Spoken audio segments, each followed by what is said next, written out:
Good morning and Jai Hind student. Welcome again. I am Sapna Singh, your political science teacher. Today I am going to explain you right to equality.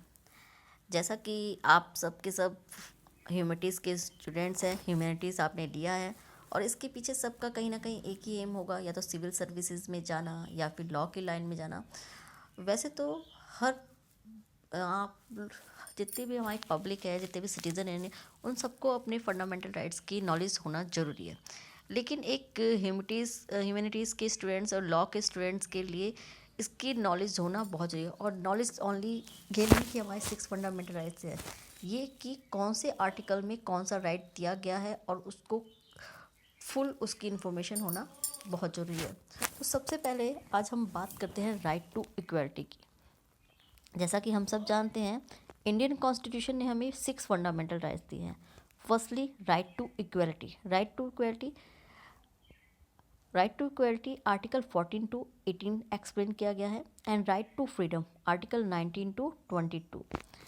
Constitution के part 3 में जो 6 fundamental rights हैं, उसमें right against exploitation को article 23 and 24 में explain किया गया है। And right to freedom of religion को आर्टिकल 25 एंड 28 में। कल्चरल एंड एजुकेशन राइट को आर्टिकल 29 एंड 30 में।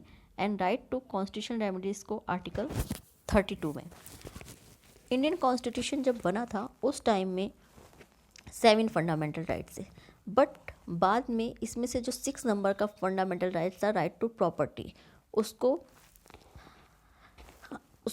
उसको हटा दिया गया या डिलीट कर दिया गया। और उसके बाद हमारे ओनली 6 फंडामेंटल राइट्स रहे। मीन्स इंडियन कॉन्स्टिट्यूशन में 7 फंडामेंटल राइट्स दिए गए थे, लेकिन राइट टू प्रॉपर्टी को हटा के अब ओनली 6 फंडामेंटल राइट्स है। तो सबसे पहले आज बात करते हैं right to equality. Right to equality article 14 to 18। Right to equality. Right to equality, अगर ये क्वेश्चन आपका 2 और 3 मार्क्स में आता है, 4 क्लास 11th, अगर 2 और 3 मार्क्स में आता है तो हम बस इतना राइट करेंगे, all person are equal before the law and this mean that all person shall be equally protected by the law of a country.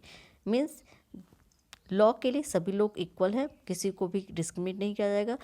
Law सबको प्रोटेक्ट करेगा, एवरी सिटीज़न को, चाहे वो रिच हो, पुअर हो, हिंदू, मुस्लिम, सिख, क्रिश्चियन, किसी भी रिलीजन से बिलोंग करता हो, किसी भी कास्ट से हो, सबको इक्वल प्रोटेक्शन देगा और सबके साथ इक्वल बिहेवियर करेगा। मीन्स अगर किसी ने भी कोई भी क्राइम किया है तो सबको इक्वल पनिशमेंट की दी जाएगी, किसी के साथ कोई डिस्क्रिमिनेशन नहीं होगा।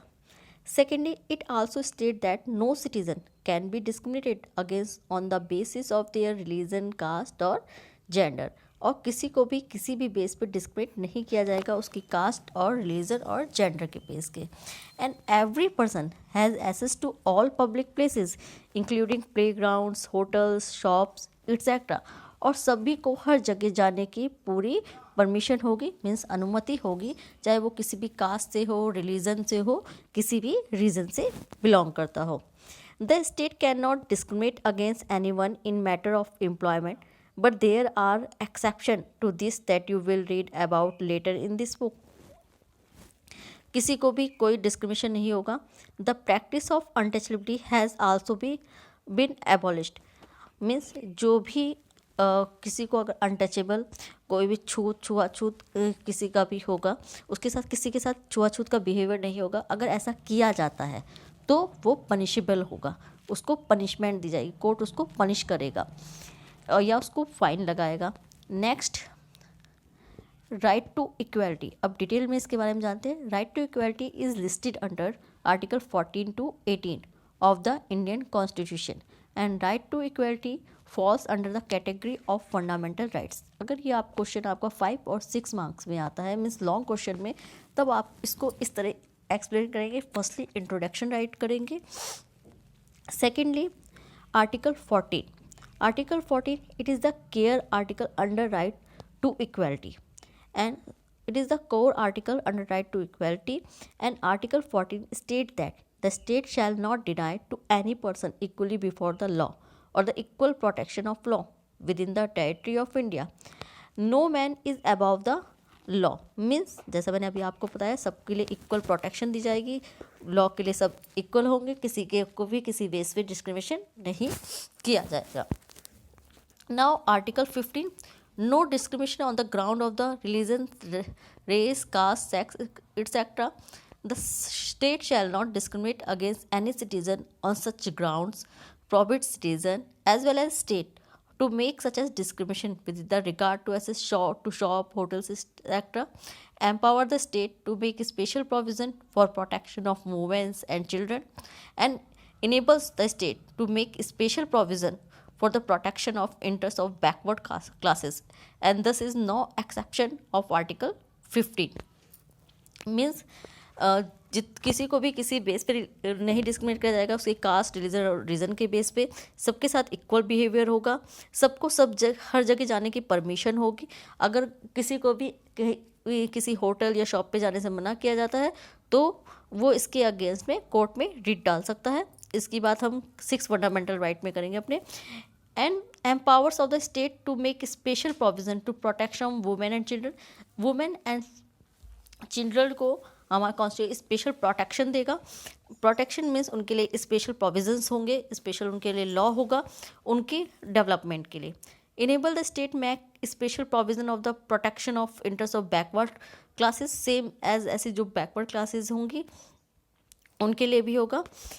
नेक्स्ट बात करते हैं हम आर्टिकल 16 की।